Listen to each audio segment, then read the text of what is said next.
नमस्कार। प्रस्तुत कर रही हूँ मुंशी प्रेमचंद्र जी द्वारा लिखी हुई एक लोकप्रिय उपन्यास मनोरमा का चौथा भाग। साथियों, अगर आपको मेरे चैनल के कंटेंट पसंद आते हों तो मैं आपसे अनुरोध करूँगी कि मेरे चैनल को कृपया सब्सक्राइब करें और साथ ही साथ इसके साथ लगे हुए बेल आइकन को भी प्रेस करें ताकि मेरे द्वारा अपलोड की हुई कहानियाँ सबसे पहले आप तक पहुँचें। तो आइए सुनते हैं मनोरमा का चौथा भाग। पूर्व की ओर थोड़ी दूर पर ही एक छोटा सा गाँव था। चक्रधर उसी तरफ चले। वह बहुत छोटा सा पूर्वा था। किसान लोग अभी थोड़ी ही देर पहले ऊख की सिंचाई करके आए थे। कोई बैलों को सानी पानी दे रहा था, कोई खाना खाने जा रहा था, कोई गाय दूध रहा था। सहसा चक्रधर ने जाकर पूछा, यह कौन सा गांव है? एक आदमी ने जवाब दिया, भैंसोर। चक्रधर, किसका गांव है? किसान, महाराजा का। कहीं से आते हो क्या? चक्रधर, हम महाराजा के घर से ही आ रहे हैं। वह बदमाश सांड किसका है जो इस वक्त सड़क पर घूम रहा था? किसान, यह तो हम नहीं जानते साहब, पर उसके मारे नाको दम है। चक्रधर ने सांड के आक्रमण पर जिक्र करके कहा, तुम लोग मेरे साथ चलकर मोटर को तो उठा दो। इस पर दूसरा किसान अपने द्वार से बोला, सरकार, भला रात को मोटर उठाकर क्या कीजिएगा? वह चलने के लायक तो होगी नहीं। चक्रधर, तो तुम लोग उसे ठेल कर ले चलना। पहला किसान, सरकार रात भर यहीं ठहरे, सवेरे चलेंगे, न चलने के लायक होगी तो गाड़ी पर लाद कर पहुंचा देंगे। चक्रधर ने झल्ला कर कहा, कैसी बातें करते हो जी, मैं रात भर यहाँ पड़ा रहूंगा? तुम लोगों को इस वक्त चलना पड़ेगा। चक्रधर को उन आदमियों में से कोई नहीं पहचानता था। समझे राजाओं के यहाँ सब लोग इसी तरह आते जाते रहते हैं, होंगे कोई। फिर वे सभी जाति के ठाकुर थे और ठाकुर से सहायता लेने के नाम पर जो चाहे काम लो, बेगार के नाम पर उनकी त्योरियां बढ़ जाती थी। किसान ने कहा, साहब, इस वक्त तो हमारा जाना न होगा।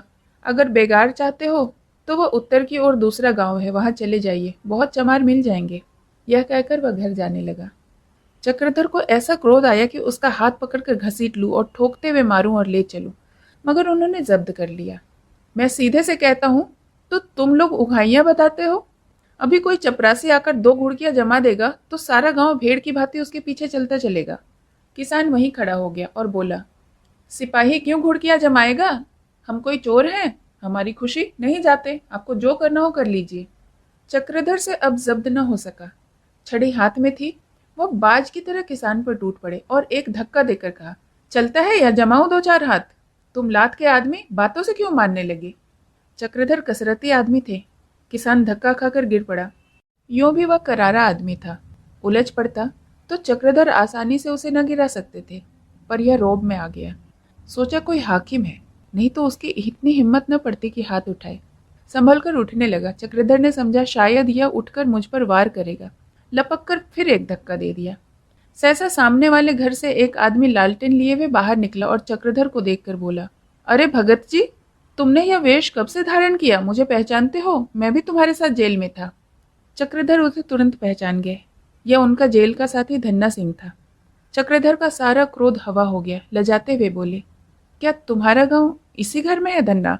धन्ना सिंह, हाँ साहब, यह आदमी जिसे आप ठोकरे मार रहे हैं मेरा सगा भाई है। खाना खा रहा था। खाना छोड़कर जब तक उन्हें, तब तक तो गरमा ही गए। तुम्हारा मिजाज इतना कड़ा कब से हो गया? कहाँ तो दारोगा को बचाने के लिए अपनी छाती पर संगीन रोक ली थी, और कहाँ आज जरा सी बात पर इतने तेज पड़ गए। चक्रधर पर घड़ों पानी पड़ गया। वह अपनी सफाई में एक शब्द भी न बोल सके। उनके जीवन की सारी कमाई, जो उन्होंने न जाने कौन कौन से कष्ट सहकर बटोरी थी, यही लुट गई। धन्ना सिंह ने अपने भाई का हाथ पकड़कर बैठाना चाहा तो वह जोर से हाय हाय करता चिल्लाता हुआ उठा। दूसरी बार गिरते समय उसका दाहिना हाथ उखड़ गया था। धन्ना सिंह ने समझा उसका हाथ टूट गया है। चक्रधर के प्रति रही सही भक्ति भी गायब हो गई। उनकी ओर आरक्त नेत्रों से देखकर बोला, सरकार, आपने इसका हाथ तो नहीं तोड़ दिया? क्या कहें, अपने द्वार पर आए हो और कुछ पुरानी बातों का ख्याल है, नहीं तो इस समय ऐसा क्रोध आ रहा है कि इसी समय तुम्हारे दोनों हाथ तोड़ देता। अभी जाकर महाराज के द्वार पर फरियाद करी तो तुम खड़े खड़े बंध जाओ। बाबू चक्रधर सिंह का नाम तो सुना ही होगा। अब किसी सरकारी आदमी के मजाल नहीं कि बेगार ले। तुम बेचारे किस गिनती में हो? तुम्हारे ही उपदेश से मेरी पुरानी आदत छूटी। गांजा चरस तक छोड़ दिया, जुए के बगीचे भी नहीं जाता। जिस लाठी से सैकड़ों सिर फोड़ डाले होंगे वह अब टूटी पड़ी है। मुझे तो तुमने उपदेश दिया और आप लगे गरीबों को कुचलने। अरे मन्ना सिंह ने इतना ही कहा था ना कि रात में ठहर जाओ, सवेरे चलकर हम तुम्हारी मोटर उठा देंगे। इसमें क्या बुराई थी? चक्रधर ने ग्लानि वेदना से व्यथित स्वर में कहा। धन्ना सिंह, मैं बहुत लज्जित हूँ, मुझे क्षमा कर दो। जो दंड चाहे दो। सिर झुकाए हुए खड़े हूँ, जरा भी सिर न हटाऊंगा, एक शब्द भी मुंह से न निकालूंगा। यह कहते कहते उनका गला फंस गया। धन्ना सिंह भी गदगद हो गया। बोला, अरे भगत जी, ऐसी बातें ना कहो। भैया, भाई का नाता बड़ा गहरा होता है। भाई चाहे अपना शत्रु भी क्यों न हो, लेकिन कौन आदमी है जो भाई को मार खाते देख क्रोध रोक सके? मुझे आप वैसा ही दास समझो जैसा जेल में समझते थे। चलो, तुम्हारी मोटर कहाँ है? मैं उसे उठाई देता हूँ, या हुक्म हो तो गाड़ी जोत लूँ? चक्रधर ने रोक कर कहा, जब तक इसका हाथ अच्छा न हो जाए तब तक मैं कहीं न जाऊंगा। हाँ, कोई आदमी ऐसा मिले जो यहाँ से जगदीशपुर जा सके तो उससे मेरी एक चिट्ठी दिला दो। धन्ना सिंह, जगदीशपुर में तुम्हारा कौन है भैया? क्या रियासत में नौकर हो गए हो? चक्रधर, नौकर नहीं हूँ, मैं मुंशी वज्रधर का लड़का हूँ। धन्ना सिंह ने विस्मित होकर कहा, सरकार ही बाबू चक्रधर सिंह है? धन्य भाग थे, सरकार के आज दर्शन हुए। यह कहते हुए वह दौड़कर घर में गया और एक चारपाई लाकर द्वार पर डाल दी। फिर लपक कर गाँव में खबर दे आया। एक क्षण में गांव के सब आदमी आकर चक्रधर को नजरें देने लगे। चारों ओर हलचल सी मच गई।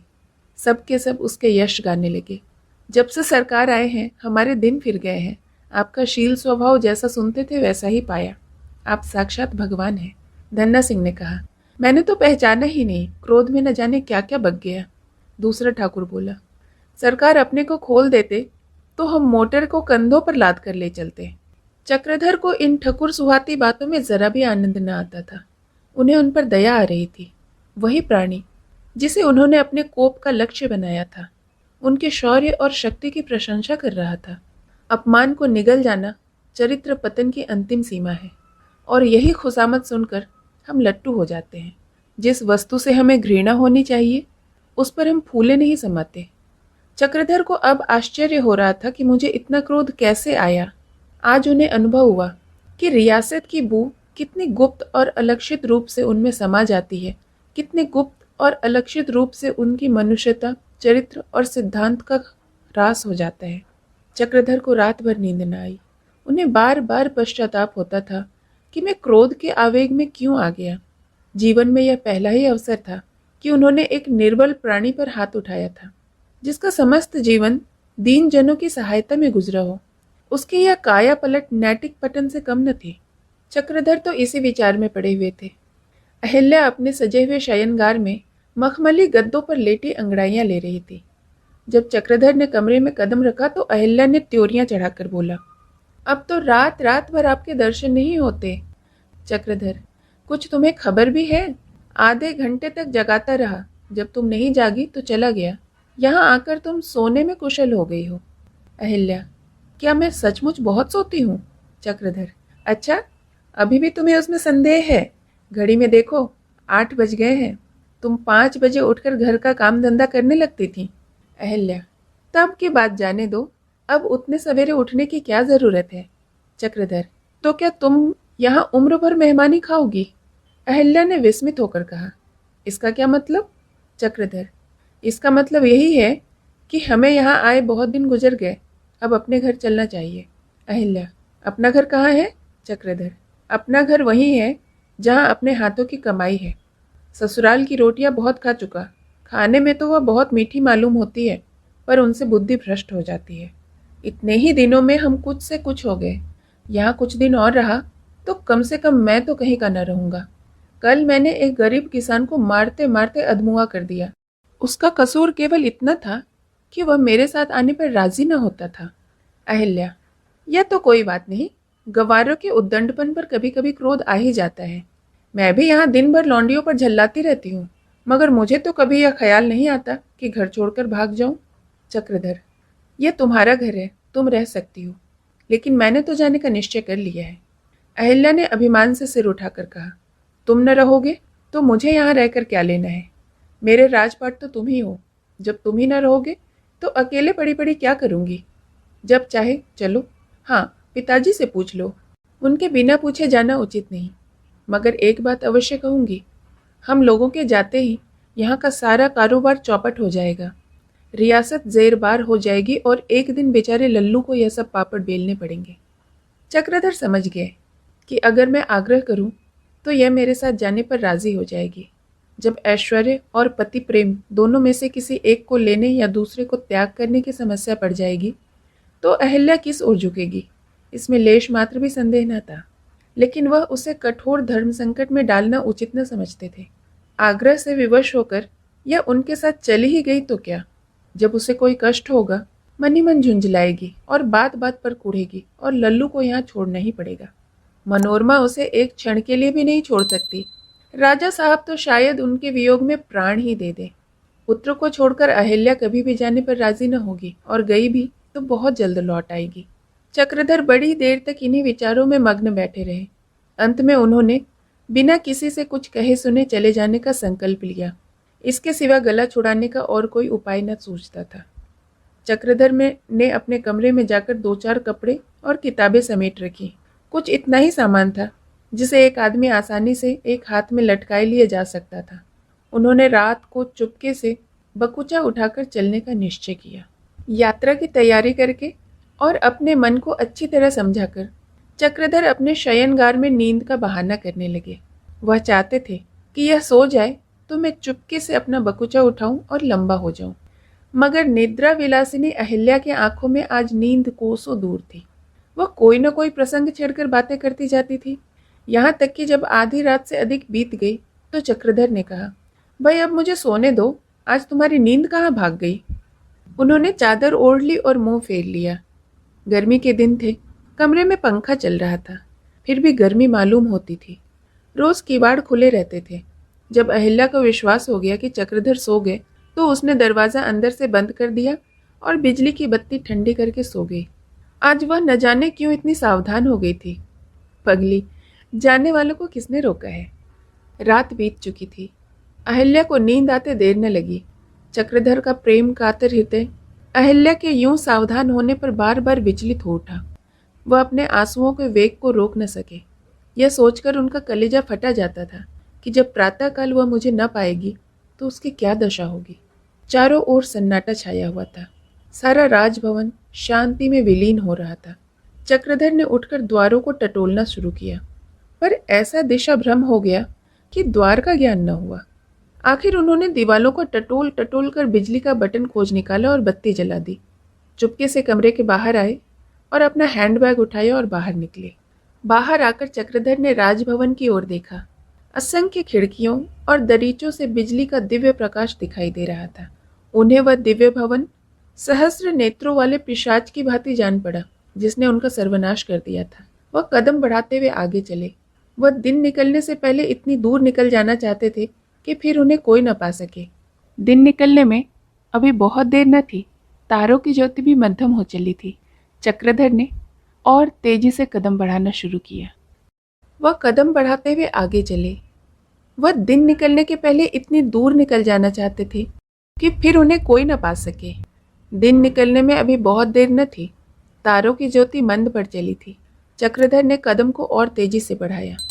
सहसा उन्हें सड़क के किनारे एक कुएं के पास कई आदमी बैठे दिखाई दिए। उनके बीच एक लाश रखी हुई थी। कई आदमी लकड़ी के कुंदे लिए पीछे आ रहे थे। चक्रधर पूछना चाहते थे कि कौन मर गया है। धन्ना सिंह की आवाज़ पहचान कर वह सड़क पर ही ठिठक गए। उसने पहचान लिया तो बड़ी मुश्किल होगी। धन्ना सिंह कह रहा था, कज़ा आ गई तो कोई क्या कर सकता है। बाबूजी के हाथ में तो डंडा भी न था। 2-4 घूंसे मारे होंगे और क्या, मगर उस दिन से बेचारा फिर उठा नहीं। दूसरे आदमी ने कहा, ठाव कुठाव की बात है, मन्ना को कुठाव की चोट लग गई। धन्ना सिंह, बाबूजी सुनेंगे तो उन्हें बहुत रंज होगा। जेल में हम लोग उन्हें भगत जी कहा करते थे। एक बूढ़ा आदमी बोला, भैया जेल की बात दूसरी थी, तब दयावान रहे होंगे। राज पाकर दयावान रहे तो जानो। धन्ना सिंह, दादा वह राज पाकर फूल उठने वाले आदमी नहीं है। तुमने देखा, यहाँ से जाते ही जाते माफ़ी दिला दी। बूढ़ा, अरे पागल, जान का बदला कहीं माफ़ी से चुकता है। तुम बाबूजी को दयावान कहते हो। मैं उन्हें 100 हत्यारों का एक हत्यारा कहता हूँ। राजा है इससे बच जाते हैं, दूसरा होता तो फांसी पर लटका दिया जाता। चक्रधर वहां एक क्षण भी खड़े न रह सके। उन आदमियों के सामने जाने की उनकी हिम्मत न पड़ी। 5 साल गुजर गए, पर चक्रधर का कुछ पता नहीं। फिर यही गर्मी के दिन है, दिन को लू चलती है, रात को अंगारे बरसते हैं, मगर अहिल्या को न अब पंखे की जरूरत है, न खस के टट्टियों की। वह वियोगिनी को अब रोने के सिवाय दूसरा काम नहीं है। वह अपने को बार बार धिक्कारती है कि चक्रधर के साथ क्यों न चली गई। शंखधर उससे पूछता है, अम्मा, बाबूजी कब आएंगे? वह क्यों चले गए अम्मा जी? रानी अम्मा कहती हैं कि वह आदमी नहीं देवता है। क्यों अम्मा जी? क्या वह देवता है? फिर तो लोग उनकी पूजा करते होंगे। अहिल्या के पास इन प्रश्नों का उत्तर रोने के सिवाय और कुछ नहीं है। शंखधर कभी कभी अकेले बैठकर रोता है, कभी कभी अकेले सोचता है कि पिताजी कैसे आएंगे। शंखधर का जी अपने पिता की कीर्ति सुनने से कभी नहीं भरता। वह रोज अपनी दादी के पास बैठ जाता है और वहां उनकी गोद में बैठा हुआ घंटों उनकी बातें सुना करता है। निर्मला दिन भर उनकी राह देखा करती है, उसे देखते ही निहाल हो जाती है। शंखधर ही अब उसके जीवन का आधार है। अहिल्या का मुंह भी वह कभी नहीं देखना चाहती। मुंशी जी को अब रियासत से 1000 रुपया वजीफा मिलता है। राजा साहब ने उन्हें रियासत के कामों से मुक्त कर दिया है, इसलिए मुंशी जी का अब अधिकांश समय घर पर ही कटता है। शराब की मात्रा तो धन के साथ नहीं बढ़ी, बल्कि और घट गई, लेकिन संगीत प्रेम बढ़ गया है। उनके लिए सबसे आनंदमय समय वह होता है जब वह शंखधर को गोद में लिए मोहल्ले भर के बालकों को मिठाइयाँ और पैसे बांटने लगते हैं। इससे बड़ी खुशी की कल्पना वह नहीं कर सकते। एक दिन शंखधर 9 बजे ही पहुंचा। निर्मला उस समय स्नान करके तुलसी को जल चढ़ा रही थी। जब जल चढ़ाकर आई तो शंखधर ने पूछा, दादी जी, तुम पूजा क्यों करती हो? निर्मला ने शंखधर को गोद में लेकर कहा, बेटा, भगवान से मनाती हूँ कि मेरी मनोकामना पूर्ण करें। शंखधर, भगवान सबकी बात मान जाते हैं? निर्मला, हाँ बेटा, भगवान सब कुछ जानते हैं। दूसरे दिन प्रातःकाल शंखधर ने स्नान किया, लेकिन स्नान करके वह जलपान करने न आया। न जाने कहाँ चला गया। अहिल्या इधर उधर देखने लगी, कहाँ चला गया। मनोरमा के पास आकर देखा, वहां भी न था। अपने कमरे में देखा, छत पर भी देखा। दोनों रमणियां घबराई कि स्नान करके न जाने कहाँ चला गया। लौंडियों से पूछा तो उन सबों ने भी यही कहा, हमने तो उन्हें नहाकर आते देखा, फिर कहाँ चले गए यह नहीं मालूम। चारों ओर तलाश होने लगी। दोनों रमणियां बगीचे की ओर दौड़ी, वहां भी वह न दिखाई दिया। सहसा बगीचे के पल्ले सिरे पर, जहां दिन को भी सन्नाटा रहता था, उसकी झलक दिखाई दी। दोनों चुपके चुपके वहां गईं और पेड़ की आड़ में खड़ी होकर देखने लगी। शंखधर तुलसी के चबूतरे के सामने आसन मारे, आंख बंद किए ध्यान सा लगाए बैठा था। उसके सामने कुछ फूल पड़े हुए थे। एक क्षण के लिए उसने आंखें खोली और कई बार चबूतरे की परिक्रमा और तुलसी की वंदना करके धीरे से उठा। दोनों महिलाएं आड़ से निकलकर उसके सामने खड़ी हो गई। शंखधर उन्हें देखकर कुछ लज्जित सा हो गया और बिना कुछ बोले आगे बढ़ा। मनोरमा, वहां क्या करते थे बेटा? शंखधर, कुछ तो नहीं, ऐसे ही घूमता था। मनोरमा, नहीं, कुछ तो कर रहे थे। शंखधर, जाइए, आपसे क्या मतलब? अहिल्या, तुम्हें न बताएंगे, मैं इसकी अम्मा हूँ, मुझे बतला देंगे। मेरा लाल मेरी कोई बात नहीं टालता। हाँ बेटे, बताओ क्या कर रहे थे? अच्छा, मेरे कान में कह दो, मैं किसी से न कहूँगी। शंखधर ने आंखों में आंसू भरकर कहा, कुछ नहीं, मैं बाबूजी के जल्दी लौट आने की प्रार्थना कर रहा था। भगवान की पूजा करने से सभी मनोकामना पूर्ण हो जाती है ना। सरल बालक की यह पितृभक्ति और श्रद्धा देखकर दोनों महिलाएं रोने लगी। इस बेचारे को कितना दुख है। शंखधर ने फिर पूछा, क्यों अम्मा, तुम बाबूजी के पास कोई चिट्ठी क्यों नहीं लिखती? अहिल्या, कहाँ लिखूं बेटा, उनका पता भी तो नहीं जानती। इधर कुछ दिनों से लौंगी तीर्थ यात्रा करने चली गई थी। गुरु सेवक सिंह के कारण ही उनके मन में यह धर्मोत्साह उत्पन्न हुआ था। जब से वह गई थी, दीवान साहब दीवाने से हो गए थे। यहाँ तक कि गुरु सेवक को भी कभी कभी यह मानना पड़ता था कि लौंगी का घर में होना पिताजी की रक्षा के लिए आवश्यक था। घर में अब कोई नौकर 1 सप्ताह से ज्यादा न टिकता था। कितने ही पहले ही फटकार में छोड़कर भागते थे। शराब की मात्रा भी दिनों दिन बढ़ती जाती थी, जिससे भय होता था कि कोई भयंकर रोग न खड़ा हो जाए। भोजन अब वह बहुत थोड़ा करते थे। लौंगी दिन भर में 2-2.5 सेर दूध उनके पेट में भर दिया करती थी। आधा 1 पाव के लगभग घी भी किसी न किसी तरह पहुंचा देती थी। इस कला में वह निपुण थी। पति सेवा का वह अमर सिद्धांत, जो 40 साल की अवस्था के बाद भोजन की योजना पर ही विशेष टिक जाता है, सदैव उनकी आंखों के सामने रहता था। ठाकुर साहब लौंगी की अब सूरत भी नहीं देखना चाहते थे। इसी आशय के पत्र भी वह उनको लिखा करते थे। हर एक पत्र में वह अपने स्वास्थ्य का विवरण करते थे।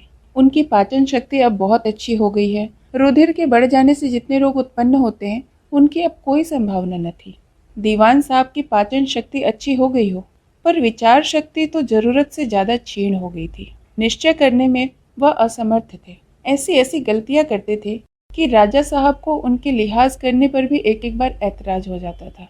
वह कार्यदक्षता, वह तत्परता, वह विचारशीलता जिसने उन्हें चपरासी से दीवान बनाया था, अब उनका साथ छोड़ गई थी। लोगों को आश्चर्य होता था, इन्हें क्या हो गया है। गुरुसेवक को भी शायद मालूम होने लगा कि पिता की आड़ में कोई दूसरी ही शक्ति रियासत का संचालन करती थी। एक दिन उन्होंने पिताजी से कहा, लौंगी कब तक आएगी?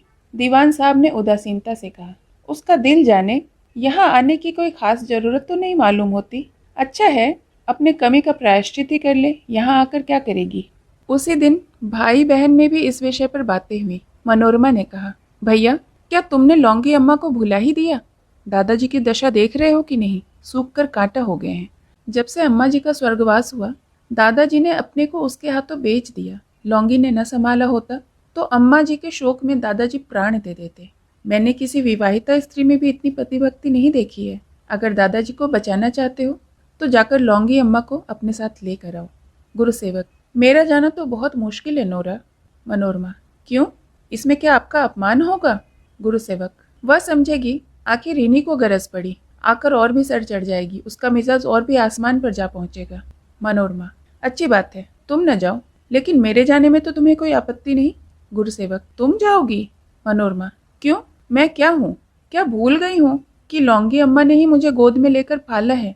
जब मैं बीमार पड़ती थी तो वह रात की रात मेरे सिरहाने बैठी रहती थी। क्या मैं इन बातों को भूल सकती हूँ?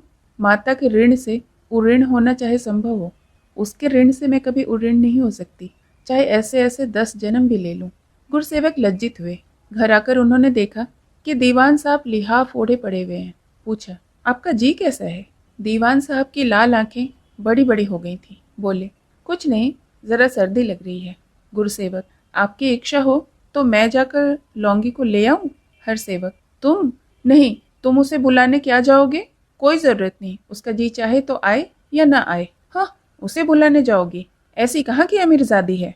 दूसरे दिन दीवान साहब को ज्वर हो आया। गुरुसेवक ने तापमान लगाकर देखा तो ज्वर 104 डिग्री था। घबराकर डॉक्टर को बुलाया। मनोरमा यह खबर पाते ही दौड़ते हुए आई। उसने आते ही आते गुरुसेवक से कहा, मैंने आपसे कल ही कहा था जाकर लौंगी अम्मा को बुला लाइए, लेकिन आप न गए। अब तक तो आप हरिद्वार से लौटे होते थे। अब भी मौका है, मैं इनकी देखभाल करती रहूंगी। तुम इसी गाड़ी से चले जाओ और उन्हें साथ ले आओ। वह इनकी बीमारी की खबर सुनकर एक क्षण भी न रुकेंगी। वह केवल तुम्हारे भय से नहीं आ रही हैं। दीवान साहब मनोरमा को देखकर बोले, आओ नोरा, मुझे तो आज ज्वर आ गया। गुरुसेवक कह रहा था कि तुम लौंगी को बुलाने जा रही हो। बेटे, इसमें तुम्हारा अपमान है, भला दुनिया क्या कहेगी। सोचो, कितनी बदनामी की बात है। मनोरमा, दुनिया जो चाहे कहे, मैंने भैया जी को भेज दिया है। हर सेवक, सच? यह तुमने क्या किया? लौंगी कभी ना आएगी। मनोरमा, आएगी क्यों नहीं? ना आएगी तो मैं जाऊंगी और उसे मना लाऊंगी। हर सेवक, तुम उसे मनाने जाओगी? रानी मनोरमा लौंगी कहारिन को मनाने जाएगी। मनोरमा, मनोरमा लौंगी कहारिन का दूध पीकर बड़ी न होती तो आज रानी मनोरमा कैसे होती। हर सेवक का मुरझाया हुआ चेहरा खिल उठा, बुझी हुई आंखें चमक उठी। प्रसन्न मुख होकर बोले, नोरा, तुम सचमुच दया की देवी हो। देखो, अगर लौंगी आए और मैं न रहूं तो उसकी खबर लेते रहना। उसने बड़ी सेवा की है, मैं कभी उसके एहसानों का बदला नहीं चुका सकता। गुरुसेवक उसे सताएगा, उसे घर से निकालेगा, लेकिन तुम उस दुखिया की रक्षा करना। मैं चाहता तो अपनी सारी संपत्ति उसके नाम लिख सकता हूँ, लेकिन लौंगी कुछ लेगी नहीं। वह दुष्ट मेरी जायदाद का एक पैसा भी न छुएगी। वह अपने गहने भी काम पड़ने पर इस घर में लगा देगी। बस वह सम्मान चाहती है, कोई उसे आदर के साथ बोले और उसे लूट ले। वह घर की स्वामिनी बनकर भूखों मर जाएगी, लेकिन दासी बनकर सोने का एक कौर भी न खाएगी। नोरा, जिस दिन से वह गई है मैं कुछ और ही हो गया हूँ। जान पड़ता है मेरी आत्मा कहीं चली गई है। तुम्हें अपने बचपन की याद आती है नीरा? मनोरमा, बहुत पहले की बातें तो याद नहीं, लेकिन लौंगी अम्मा का मुझे गोद में खिलाना खूब याद है। अपनी बीमारी भी याद आती है, जब लौंगी अम्मा मुझे पंखा झला करती थी। हर सेवक ने अवरुद्ध कंठ से कहा, उससे पहले की बात है नीरा, जब गुरुसेवक 3 वर्ष का था और तुम्हें तुम्हारी माता साल भर का छोड़कर चलती बसी। मैं पागल सा हो गया था। यही जी में आता था कि आत्महत्या कर लूं। उस दशा में इसी लौंगी ने मेरी रक्षा की। उसकी सेवा ने मुझे मुग्ध कर दिया। उसे तुम लोगों पर प्राण देते देख उस पर मेरा प्रेम हो गया। तुम्हारी माता भी तुम लोगों का लालन पालन इतना तन्मयता से नहीं कर सकती थी। गुरुसेवक को न जाने कौन सा रोग हो गया था। खून के दस्त आ रहे थे, वो भी तिल तिल पर। बचने की कोई आशा न थी। गलकर कांटा हो गया था। यह लौंगी ही थी जिसने उसे मौत के मुंह से निकाल लिया, और आज गुरुसेवक उसे घर से निकाल रहा है। समझता है कि लौंगी मेरे धन के लोभ में मुझे घेरे हुए है। मूर्ख यह नहीं सोचता कि जिस समय लौंगी उसका पज्जर गोद में लेकर घूमा करती थी, उस समय वह धन कहाँ था। सच पूछो तो यहाँ लक्ष्मी भी लौंगी के समय ही आई। क्यों नोरा, मेरे सिरहान कौन खड़ा है? कोई बाहरी आदमी है? कह दो यहाँ से जाए। मनोरमा, यहाँ तो मेरे सिवा और कोई नहीं। आपको कोई कष्ट हो रहा है? डॉक्टर को बुलाऊं? हरसेवक, मेरी दवा लौंगी के पास है। उस सती का कैसा प्रताप था, जब तक वह रही मेरे सिर में कभी दर्द नहीं हुआ। मेरी मूर्खता देखो, जब उसने तीर्थ यात्रा की बात कही तो मेरे मुंह से एक बार भी न निकला कि तुम मुझे किस पर छोड़कर जाती हो। अगर मैं यह कह सकता तो वह कभी न जाती। यह कहते कहते दीवान साहब फिर चौंक पड़े और द्वार की ओर आशंकित नेत्रों से देखकर बोले, यह कौन अंदर आया नोरा? ये लोग मुझे क्यों घेरे हुए हैं? मुझे कुछ नहीं हुआ, मैं तो अच्छा लेटा बातें कर रहा हूँ। मनोरमा ने धड़कते हुए हृदय से उमड़ने वाले आंसुओं को दबाकर पूछा, क्या आपका जी फिर घबरा रहा है? हरसेवक, वह कुछ नहीं था नोरा। मैंने अपने जीवन में अच्छे काम कम किए, बुरे काम बहुत किए। अच्छे काम जितने किए लौंगी ने किए, बुरे काम जितने किए वो मेरे हैं। उन दंडों का भागी मैं हूँ। लौंगी के कहने पर चलता तो आज मेरी आत्मा शांत होती। मनोरमा आंसुओं के वेग को रोके हुए थी। उसे उस चिर परिचित स्थान में आज एक विचित्र शंका का आभास हो रहा था। ऐसा जान पड़ता था कि सूर्य प्रकाश को क्षीण हो गया है, मानो संध्या हो गई है। दीवान साहब के मुख की ओर ताकने की हिम्मत न पड़ती थी। दीवान साहब छत की ओर टकटकी लगाए हुए मानो उनकी दृष्टि अनंत के उस पार पहुंच जाना चाहती हो। सहसा उन्होंने क्षीण स्वर में पुकारा, नोरा। मनोरमा ने उनकी ओर करुण नेत्रों से देखकर कहा, खड़ी हो दादाजी। दीवान, जरा कलम दावात लेकर मेरे समीप आ जाओ। कोई और तो नहीं है यहाँ? मेरा दान पत्र लिख लो। गुरुसेवक की लौंगी से न पटेगी। मेरे पीछे उसे बहुत कष्ट होगा। मैं अपनी सब जायदाद लौंगी को देता हूँ। जायदाद के लोभ से गुरुसेवक उससे दबेगा। तुम यह लिख लो और तुम ही इसकी साक्षी देना। यह वसीयत तुम अपने पास ही रखना। मनोरमा अंदर जाकर रोने लगी। अब आंसुओं का वेग उससे रोके न रुका। थोड़ी देर में राजा साहब आ पहुंचे। अहिल्या भी उनके साथ थी। मुंशी वज्रधर को भी उड़ती हुई खबर मिली। दौड़े आए। रियासत के सैकड़ों कर्मचारी जमा हो गए। डॉक्टर भी आ पहुंचा, किंतु दीवान साहब ने आंखें न खोली। अचेत पड़े हुए थे, किंतु आंखों से आंसू की धारें गालों पर आ रही थी। एकाएक द्वार पर एक बग्घी आकर रुकी। उसमें से एक स्त्री उतरकर घर में दाखिल हुई। यह लौंगी थी। लौंगी आज ही हरिद्वार से चली थी। गुरुसेवक से उसकी भेंट न हुई थी। इतने आदमियों को जमा देखकर उसका हृदय दहल उठा। उसके कमरे में आते ही लोग हट गए। केवल मनोरमा, उसकी भाभी और अहिल्या रह गए। लौंगी ने दीवान साहब के सिर पर हाथ रखकर भर्राई हुई आवाज में कहा, प्राणनाथ, क्या मुझे छोड़कर चले जाओगे? दीवान साहब की आंखें खुल गई। उन आंखों में कितनी अपार वेदना थी, किंतु कितना प्रेम। उन्होंने दोनों हाथ फैलाकर कहा, लौंगी, और पहले क्यों ना आई? लौंगी ने दोनों फैले हुए हाथों के बीच अपना सर रख दिया और उस अंतिम प्रेमालिंगन के आनंद से विवल हो गई। आज उसे मालूम हुआ कि जिसके चरणों पर मैंने अपने को समर्पित कर दिया था, वह अंत तक मेरा रहा। यह शोकमय कल्पना भी कितनी मधुर और शांतिदायिनी थी।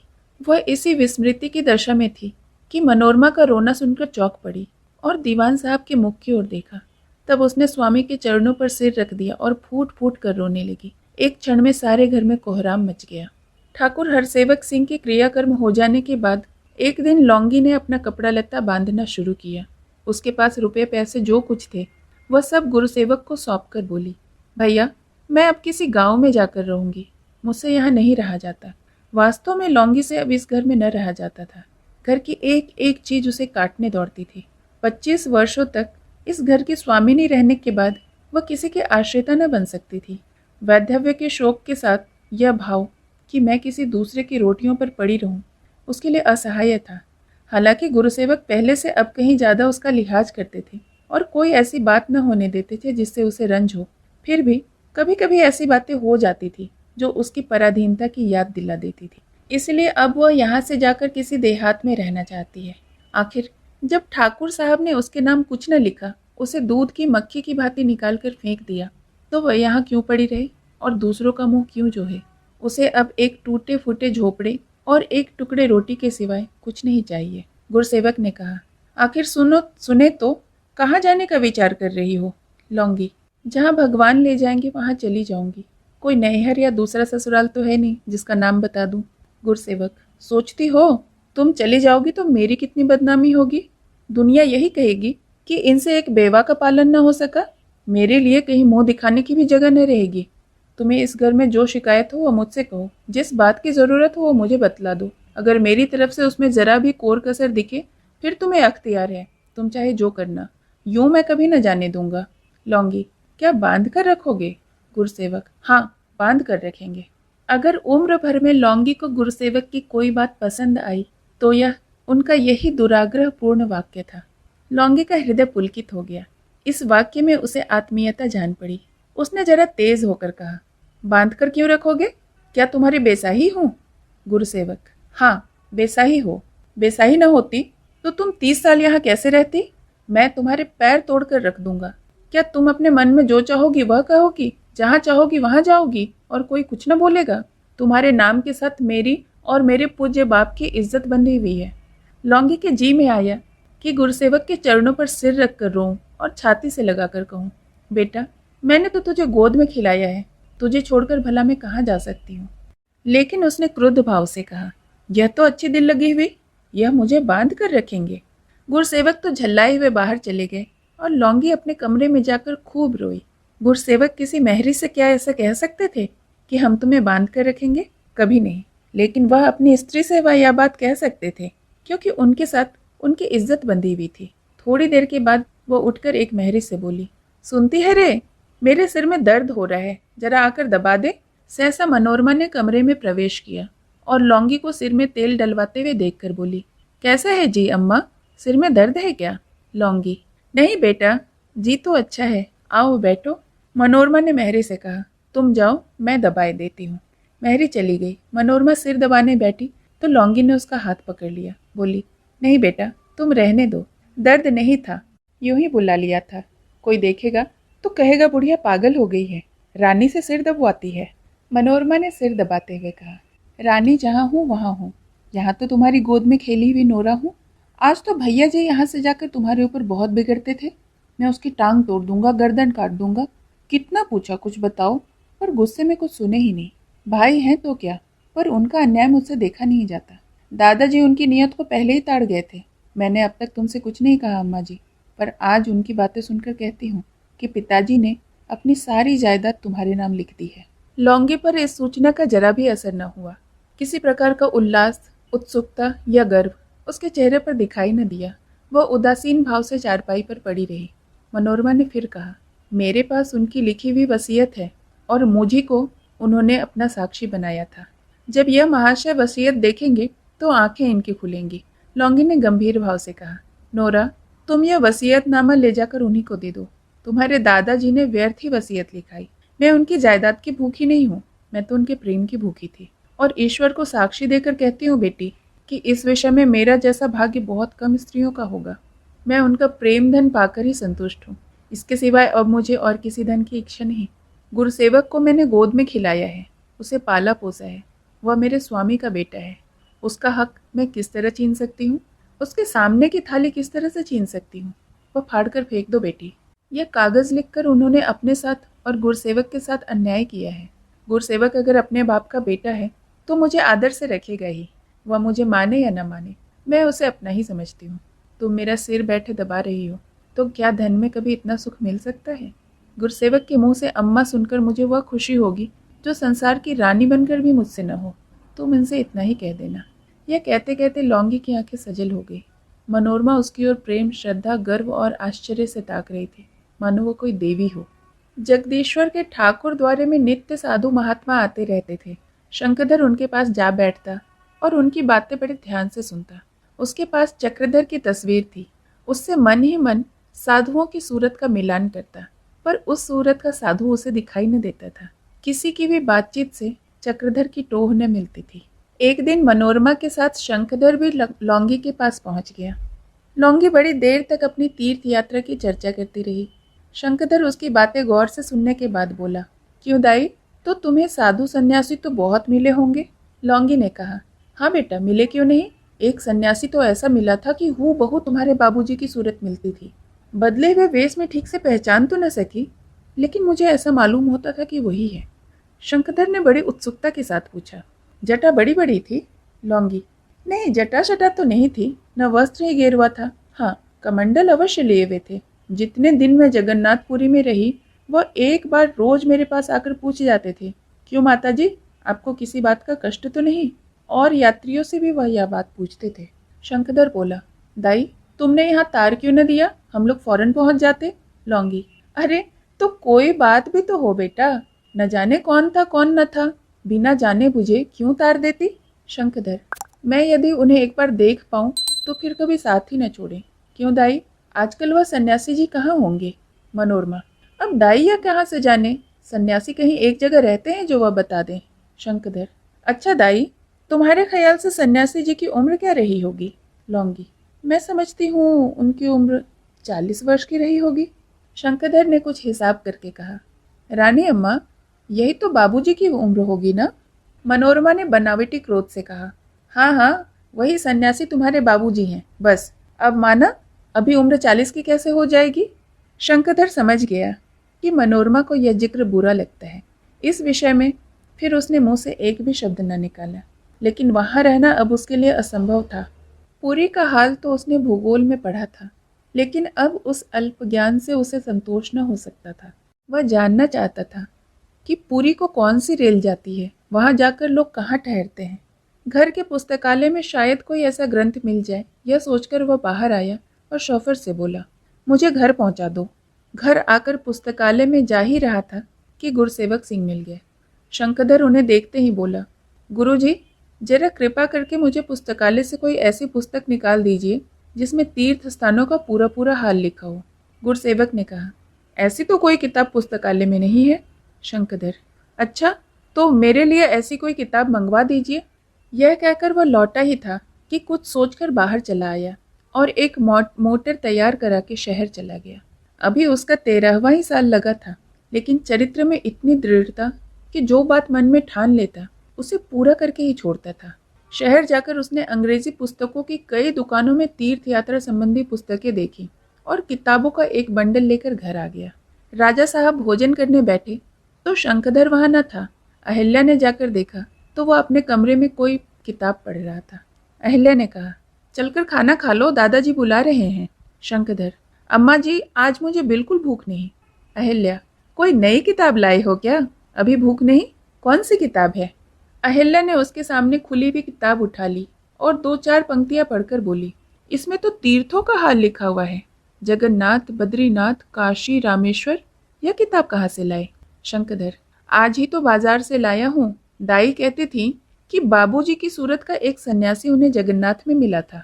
अहिल्या ने शंखधर को दया सजल नेत्रों से देखा, पर उसके मुख से कोई बात न निकली। आह मेरे लाल, तुझ में इतनी पितृभक्ति क्यों है? तो पिता के वियोग में इतना क्यों पागल हो गया है? तुझे तो पिता की सूरत भी नहीं याद? तुझे तो इतना भी नहीं याद कि पिता ने कब गोद में बैठाया था, कब उन्होंने तुमसे प्यार से बातें की थी? फिर भी तुझे उन पर इतना प्रेम है और वह इतने निर्दयी है। आंसुओं के वेग को दबाती हुई वह बोली, बेटा, तुम्हारा उठने का जीना चाहता हो तो खाना यहीं लेकर आऊं? शंखधर, अच्छा खा लूंगा अम्मा, किसी से खाना भिजवा दूं, तुम क्यों लाओगी? अहिल्या एक ही क्षण में छोटी सी थाली में भोजन लेकर आई और शंखधर के सामने लेकर बैठ गई। शंखधर को इस समय खाने में कोई रुचि न थी। उसे अब तक निश्चित रूप से अपने पिता के विषय में कुछ मालूम न था। यह जानता था कि वह किसी दूसरी जगह आराम से होंगे। उसे आज यह मालूम हुआ कि वह सन्यासी हो गए हैं। अब वह राजसी भोजन कैसे कर सकता है? इसीलिए उसने अहिल्या से कहा कि भोजन किसी के हाथ से भेज देना, तुम न आना। अब वह थाल देखकर बड़े धर्म संकट में पड़ गया। अगर नहीं खाता तो अहिल्या दुखी हो जाती और खाता तो कौर मुंह में न जाता। उसे ख्याल आया, मैं यहाँ चांदी के थाल में मोहन भोग उड़ाने बैठा हूँ और बाबूजी इस समय न जाने किस हाल में होंगे। बेचारे किसी पेड़ के नीचे पड़े होंगे। न जाने आज कुछ खाया भी होगा या ना। वह थाली पर बैठा, लेकिन कौर उठाते ही फूट फूट कर रोने लगा। अहल्या उसके मन का भाव ताड़ गई और स्वयं रोने लगी। कौन कैसे समझाता। आज से अहल्या को हरदम यही संशय रहने लगा कि शंखधर पिता की खोज में भाग न जाए। उसने सबको मना कर दिया था कि शंखधर के सामने उसके पिता की चर्चा न करे। कहीं शंखधर ने अपने पिता के गृह त्याग का कारण जान लिया तो क्या होगा। कहीं वह यह न जान जाए कि बाबूजी को राजपाट से घृणा है, नहीं तो फिर इसे कौन रोक सकेगा। उसे अब हरदम यही पछतावा होता रहता था कि मैं शंखधर को लेकर स्वामी के साथ क्यों न चली गई। राज्य के लोभ में वह पति तो पहले ही खो बैठी थी, कहीं पुत्र भी न खो बैठे। शंखधर का नाम अब स्कूल में लिखा दिया गया है। स्कूल से छुट्टी पाकर वो सीधे लौंगी के पास जाता है और उससे तीर्थ यात्रा की बातें पूछता है। यात्री लोग कहाँ ठहरते हैं, क्या खाते हैं, जहाँ रेलें नहीं है वहाँ लोग कैसे जाते हैं, चोर तो नहीं मिलते। लौंगी उसके मनोभाव को ताड़ती है, लेकिन इच्छा न होते हुए भी उसे सारी बातें बतानी पड़ती है। वह झुंझलाती है, घुड़क बैठती है, लेकिन जब वह किशोर आग्रह करके उसकी गोद में बैठ जाता है तो उसे दया आ जाती है। छुट्टियों के दिन शंखधर पितृगृह दर्शन करने अवश्य जाता है। यह घर उसके लिए तीर्थ है। निर्मला की आंखें उसे देखने से तृप्त नहीं होती हैं। दादा और दादी दोनों उसकी बालोत्साह भरी बातें सुनकर मुग्ध हो जाते हैं। उनके हृदय पुलकित हो उठते हैं। ऐसा जान पड़ता है मानो चक्रधर स्वयं बाल रूप धारण करके उनका मन हरने आया है। एक दिन निर्मला ने कहा, बेटा तुम यहीं आकर क्यों नहीं रहते? तुम चले जाते हो तो यह घर काटने को दौड़ता है। शंखधर ने कुछ सोचकर गंभीर भाव में कहा, अम्मा जी तो आती ही नहीं। वह क्यों यहाँ कभी नहीं आती दादी? निर्मला, क्या जाने बेटा, उसके मन की बात मैं क्या जानूं। तुम कभी नहीं कहते, आज कहना, देखो क्या कहती हैं। शंखधर, नहीं दादी जी, वह रोने लगेंगी। जब थोड़े दिनों में मैं गद्दी पर बैठूंगा तो यही मेरा राजभवन होगा, तभी अम्मा जी आएंगी। वह चलने लगा तो निर्मला द्वार पर खड़ी हो गई। सहसा शंखधर ड्योढ़ी पर खड़ा हो गया और बोला, दादी जी आपसे कुछ मांगना चाहता हूँ। निर्मला ने विस्मित होकर सजल नेत्रों से उसे देखा और गदगद होकर बोली, क्या मांगते हो बेटा? शंखधर, मुझे आशीर्वाद दीजिए कि मेरी मनोकामना पूर्ण हो। निर्मला ने पोते को कंठ से लगाकर कहा, भैया मेरा रोया रोया तुम्हें आशीर्वाद देता है, ईश्वर तुम्हारी मनोकामना पूर्ण करे। शंखधर घर पहुंचा तो अहल्या ने पूछा, आज इतनी देर कहाँ लगाई बेटा? मैं कब से तुम्हारी राह देख रही हूँ। शंखधर, अभी तो ऐसे बहुत देर नहीं हुई अम्मा, जरा दादी जी से मिलने गया था, उन्होंने आज तुम्हें एक संदेशा भेजा है। अहल्या, क्या संदेशा? सुनो तो, कुछ तुम्हारे बाबूजी की खबर तो नहीं मिली? शंखधर, नहीं, बाबूजी की खबर तो नहीं मिली।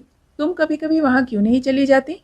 अहल्या ने तो ऊपरी मन से हाँ कह दिया, लेकिन भाव से साफ मालूम होता था कि वह वहाँ जाना उचित नहीं समझती। शायद वह कहती तो कहती कि यहाँ से एक बार तो निकाल दी गई, अब कौन मुँह लेकर जाऊँ? क्या अब मैं कोई दूसरी हो गई हूँ? अहल्या तश्तरी में मिठाइयाँ और मेवे लाई और एक लौंडी से पानी लाकर कहने को कहा और बोली, वहाँ कुछ जलपान तो न किया होगा, खा लो। आज इतने उदास क्यों हो बेटा? शंखधर ने तस्तरी की ओर बिना देखे ही कहा, इस वक्त तो खाना खाने को जी नहीं चाहता अम्मा। एक क्षण के बाद उसने कहा, क्यों अम्मा जी, बाबूजी को हम लोगों की याद कभी नहीं आती होगी? अहिल्या ने सजल नेत्र होकर कहा, क्या जाने बेटा, याद आती तो काले कोसों बैठे रहते। शंखधर, क्या वह बड़े निष्ठुर है अम्मा? अहिल्या रो रही थी, कुछ न बोल सकी। उसका कंठ स्वर अश्रु प्रवाह में समाया जा रहा था। शंखधर ने फिर कहा, मुझे तो मालूम होता है अम्मा जी कि वह बहुत निर्दयी हैं, इसी से उन्हें हम लोगों का दुख नहीं जान पड़ता। मेरा तो कभी कभी ऐसा चित्त होता है कि देखूं तो प्रणाम तक न करूं। कह दो कि आप मेरे कौन होते हैं, आप ही ने तो हम लोगों का त्याग किया है। अब अहिल्या चुप न रह सकी, कांपते हुए स्वर में बोली, बेटा उन्होंने हमें नहीं त्यागा है, वहाँ उनकी जो दशा हो रही होगी उसे मैं ही जानती हूँ। हम लोगों की याद एक क्षण के लिए भी उनके चित्त से उतरती न होगी, खाने पीने का ध्यान न रहता होगा। हाय, यह सब मेरा ही दोष है बेटा, उनका कोई दोष नहीं।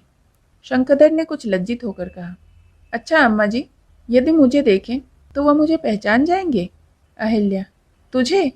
मैं तो जानती हूँ न पहचान सकेंगे, तब तो जरा सा बच्चा था, आज उनको गए 10वां साल है, न जाने कैसे होंगे। भगवान करे जहाँ रहे कुशल से रहें, बदा होगा तो कभी भेंट हो जाएगी। शंखधर अपनी ही धुन में मस्त था, उसने यह बातें नहीं सुनी। बोला, लेकिन अम्मा जी, मैं तो उन्हें देखकर फौरन पहचान जाऊंगा, वह चाहे किसी भी वेश में क्यों न हो। अहिल्या, नहीं बेटा, तुम भी उन्हें न पहचान सकोगे, तुमने तो उनकी तस्वीरें ही देखी हैं। ये तस्वीरें 12 साल पहले की हैं। फिर उन्होंने केश भी बढ़ा लिए होंगे। शंखधर ने कुछ जवाब न दिया। बगीचे में जाकर दीवारों को देखता रहा, फिर अपने कमरे में आया और चुपचाप बैठकर कुछ सोचने लगा। वह यहाँ से भाग निकलने के लिए विकल हो रहा था। एकाएक उसे ख्याल आया, ऐसा न हो कि लोग मेरी तलाश में निकले, थाने में हुलिया लिखवाएं, खुद भी परेशान हो और मुझे भी परेशान करें। इसीलिए उन्हें बता देना चाहिए कि मैं कहाँ और किस काम के लिए जा रहा हूँ। अगर किसी ने मुझे ज़बरदस्ती लाने चाहा तो अच्छा न होगा। हमारी खुशी है, जब चाहेंगे आएंगे, कोई हमारा राज्य थोड़े ही उठा ले जाएगा। उसने एक कागज़ पर पत्र लिख दिया और अपने बिस्तर पर रख दिया। आधी रात बीत चुकी थी। शंखधर एक कुर्ता पहने हुए कमरे से निकला। बगल के कमरे में राजा साहब आराम कर रहे थे। वह पिछवाड़े की तरफ बाग में गया और एक अमरूद के पेड़ पर चढ़कर बाहर की तरफ कूद पड़ा। अब उसके सिर पर तारा मंडित नीला आकाश था।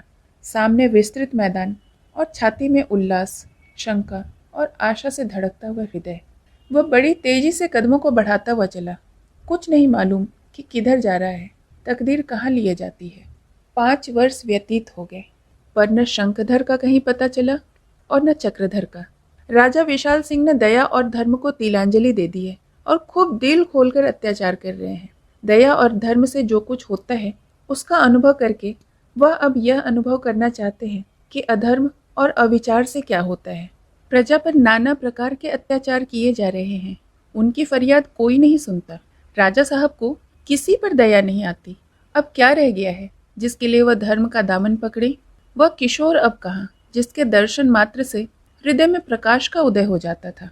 वह जीवन और मृत्यु की सभी आशाओं का आधार कहाँ चला गया, कुछ पता नहीं।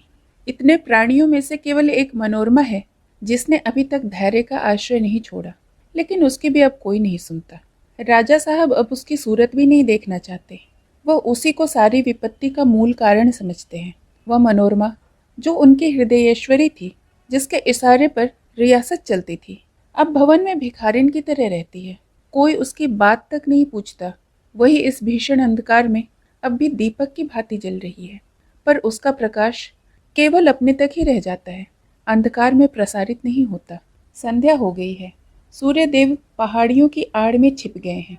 रमणियां जल भरने के लिए कुएं पर आ गई हैं। इसी समय एक युवक हाथ में एक खंजरी लिए आकर कुएं की जगत पर बैठ गया। यही शंखधर है। उसके वर्ण, रूप और वेश में इतना परिवर्तन आ गया है कि शायद अहल्या भी उसे देखकर चौंक पड़ती। यह वह तेजस्वी किशोर नहीं, उसकी छाया मात्र है। उसका मांस गल गया है, केवल अस्थि पंजर मात्र रह गया है, मानो किसी भयंकर रोग से ग्रस्त होने के बाद उठा हो। एक रमणी ने उसकी ओर देखते हुए पूछा, कहाँ से आते हो परदेसी? बीमार मालूम होते हो। शंखधर ने आकाश की ओर अनिमेष नेत्र से देखते हुए कहा, बीमार तो नहीं हो माता, दूर से आते आते थक गया हूँ। यह कहकर उसने अपनी खंजरी उठा ली और उसे बजाकर गाने लगा। इस क्षणिकाय युवक के कंठ में इतना स्वर, लालित्य, इतना विकल अनुराग था कि रमणियां चित्रवत खड़ी रह गई।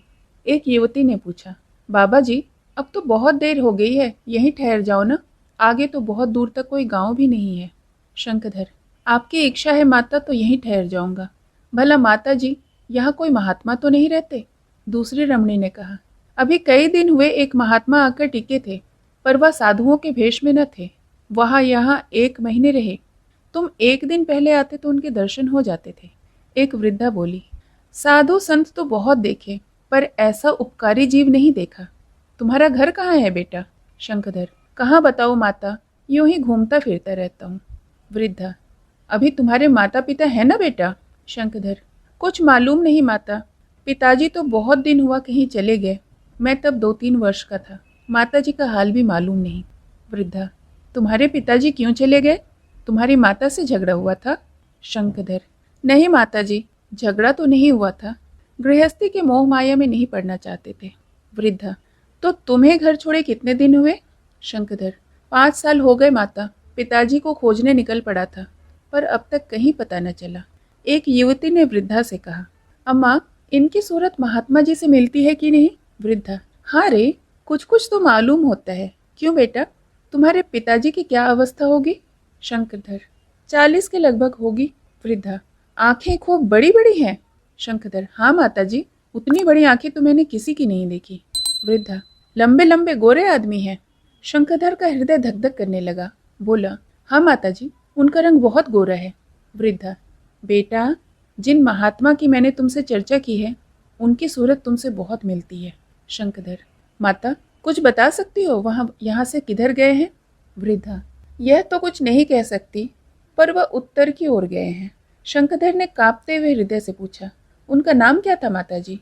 वृद्धा, नाम तो उनका भगवान दास था, पर यह उनका असली नाम नहीं मालूम होता। असली नाम कुछ और ही था। एक युवती ने कहा, अरे यही उनकी एक तस्वीर भी तो रखी हुई है। शंखधर का हृदय सतगुण वेग से धड़क रहा था। बोला, जरा बहन, मुझे वह तस्वीर दिखा दीजिए, आपकी बड़ी कृपा होगी। युवती लपक कर घर गई और एक क्षण में तस्वीर लिए हुए आई। शंखधर ने दोनों हाथों से हृदय को संभालते हुए तस्वीर पर एक भयकंपित दृष्टि डाली और पहचान गया। हाँ, यह चक्रधर की ही तस्वीर थी। उसकी देह शिथिल पड़ गई। हृदय का धड़कना शांत हो गया।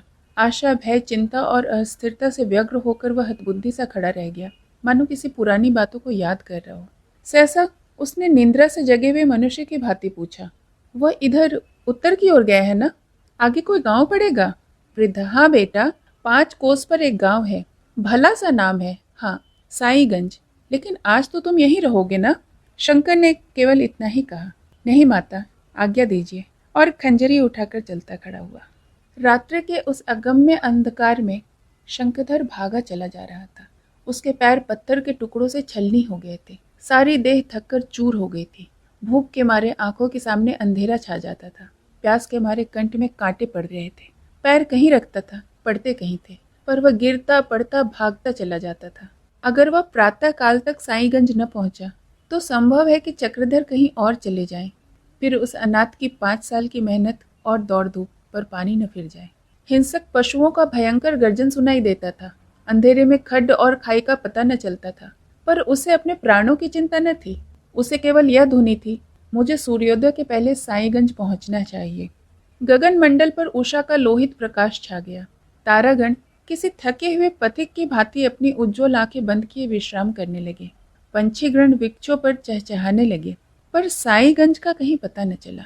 सहसा एक बहुत दूर की पहाड़ी पर कुछ छोटे छोटे मकान बालिकाओं के घरौंदों की तरह दिखाई दिए। यही साईगंज था।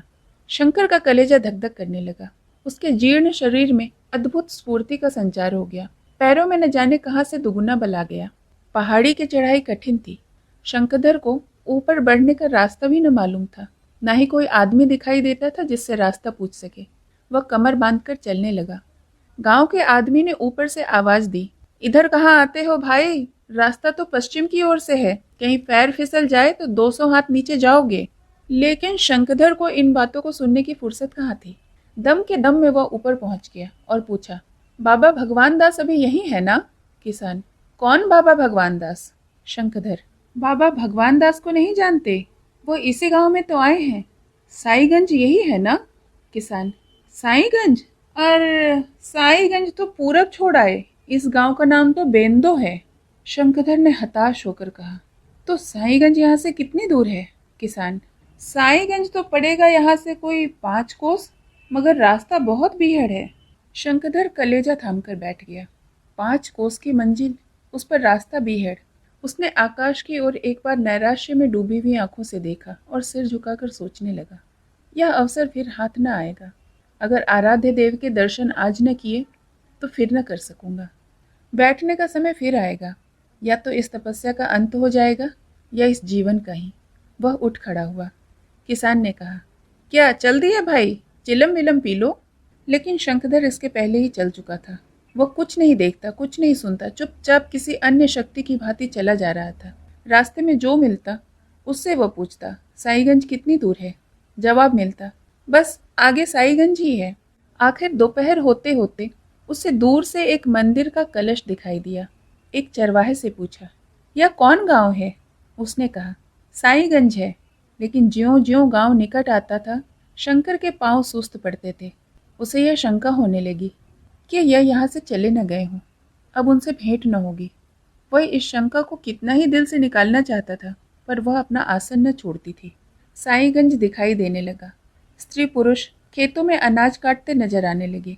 अब वह गांव के डांड पर पहुंच गया था। कई आदमी उसके सामने से होकर निकल भी गए, पर उसने किसी से कुछ नहीं पूछा। अगर किसी ने कह दिया कि बाबा जी है, तो वह क्या करेगा? इसी असमंजस में पड़ा हुआ वह मंदिर के सामने एक चबूतरे पर बैठ गया। सहसा मंदिर में से एक आदमी को निकलते देखकर वह चौंक पड़ा। अनिमेष नेत्रों से उसकी तरफ एक क्षण देखा, फिर उठा कि उस पुरुष के चरणों पर गिर पड़े, पर पैर थरथरा गए। मालूम हुआ कोई नदी उसकी ओर बही चली आ रही है, और वह मूर्छित होकर गिर पड़ा। शंखधर को होश आया तो अपने को मंदिर के बारामदे में चक्रधर की गोद में पड़ा हुआ पाया। चक्रधर चिंतित नेत्रों से उसके मुंह की ओर ताक रहे थे। गांव के कई आदमी आसपास खड़े पंखा झल रहे थे। आह, आज कितने दिनों के बाद शंखधर को यह सौभाग्य प्राप्त हुआ था। वह पिता की गोद में लेटा हुआ था। शंखधर ने फिर आंखें बंद कर ली। चक्रधर ने स्नेह मधुर स्वर में पूछा, क्यों बेटा, अब कैसी तबीयत है? कितने स्नेह मधुर शब्द थे।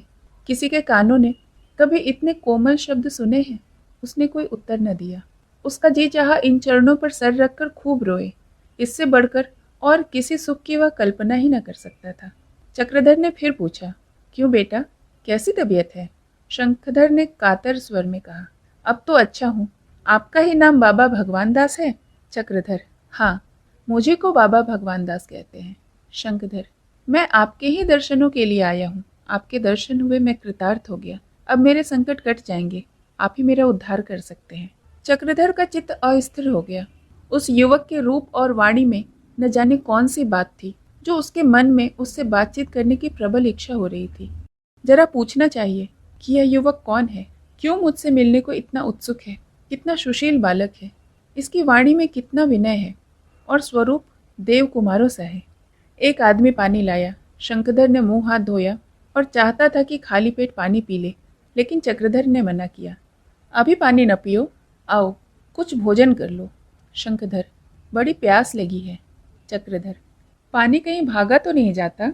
कुछ खाकर पीना, और वह भी इतना नहीं कि पेट में पानी डोलने लगे। शंखधर, 2 ही घूंट पी लूं? नहीं रहा जाता। चक्रधर ने आकर उसके हाथ से लोटा छीन लिया और कठोर स्वर में बोला, अभी तुम एक बूंद भी पानी नहीं पी सकते? क्या जान देने पर उतारू हो गए हो? शंखधर को इस भर्त्सना में जो आनंद मिल रहा था, वह कभी माता की प्रेम भरी बातों में न मिलता था। मंदिर के पीछे एक छोटा सा बाग और कुआं था। वहीं एक वृक्ष के नीचे चक्रधर की रसोई बनी थी। चक्रधर अपना भोजन आप पकाते थे, बर्तन भी आप ही धोते थे, पानी भी खुद ही खींचते थे। शंखधर उनके साथ भोजन करने गया तो देखा कि रसोई में पूरी, मिठाई, दूध, दही, घी सब कुछ है। उसे इतना आश्चर्य हुआ जब उसने देखा कि ये सारे पदार्थ उसी के लिए मंगवाए गए हैं। चक्रधर ने उसके लिए खाना पत्तल में रख दिया और आप कुछ रोटियां और भाजी लेकर बैठ गए, जो उन्होंने खुद बनाई थी। शंखधर ने कहा, आप तो सब कुछ मुझे ही दिए जाते हैं, अपने लिए कुछ रखा ही नहीं। चक्रधर, मैं तो बेटा रोटियों के सिवाय कुछ नहीं खाता। मेरी पाचन शक्ति अच्छी नहीं है, दिन में एक बार ही खा लिया करता हूँ। शंखधर, अगर आप न खाएंगे तो मैं भी न खाऊंगा। आखिर शंखधर के आग्रह के आगे चक्रधर को अपना 16 वर्षों का पाला हुआ नियम तोड़ना पड़ा। उन्होंने झुंझलाकर कहा, भाई तुम बड़े जिद्दी मालूम होते हो। अच्छा लो, मैं भी खाता हूँ। उन्होंने सब चीज़ों में से जरा जरा सा निकालकर अपनी पत्तल में रख लिया और बाकी चीज़ें शंखधर के आगे रख दी। शंखधर, आपने तो केवल उलाहना छुड़ा दिया, लाइए मैं परस्तूँ। चक्रधर, अगर तुम इस तरह जिद करोगे तो मैं तुम्हारी दवा न करूँगा। शंखधर, मुझे क्या, दवा न दीजिएगा, यहीं पड़ा पड़ा मर जाऊँगा। कौन कोई मेरा रोने वाला बैठा है। यह कहते कहते शंखधर की आंखें सजल हो गई।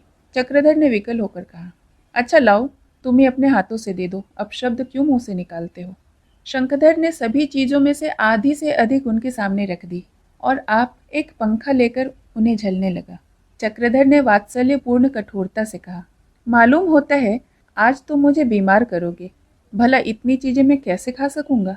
शंखधर, इसीलिए तो मैंने थोड़ी थोड़ी दी है। चक्रधर, यह थोड़ी थोड़ी दी है तो क्या तुम सबके सब मेरे ही पेट में ठूंस देना चाहते हो? अब भी बैठोगे या नहीं? मुझे पंखे की ज़रूरत नहीं।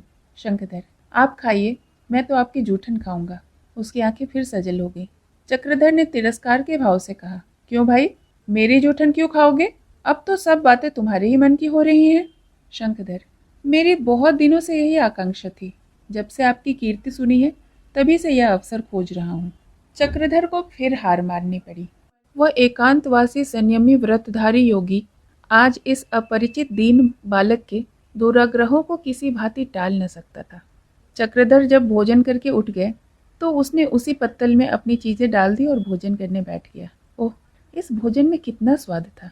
क्या सुधा में भी इतना स्वाद हो सकता है? चक्रधर हाथ मुंह धोकर गदगद कंठ से बोले, तुमने आज मेरे 2 नियम भंग कर दिए।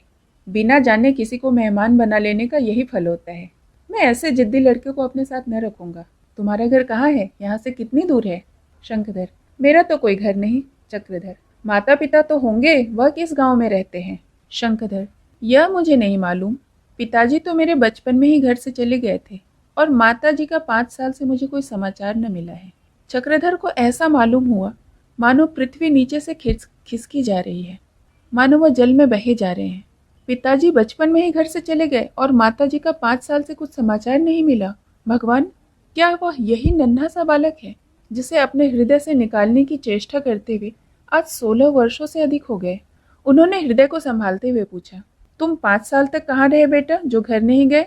शंखधर, पिताजी को खोजने निकला था और जब तक वह न मिलेंगे घर लौट कर न जाऊंगा। चक्रधर को ऐसा मालूम हुआ मानो पृथ्वी डगमगा रही है, मानो समस्त ब्रह्मांड एक प्रलयकाली भूचाल से आंदोलित हो रहा है। वह साइबान के स्तंभ के सहारे बैठ गए और ऐसे स्वर में बोले जो आशा और भय के वेगों के दबाने के कारण छीन हो रहा।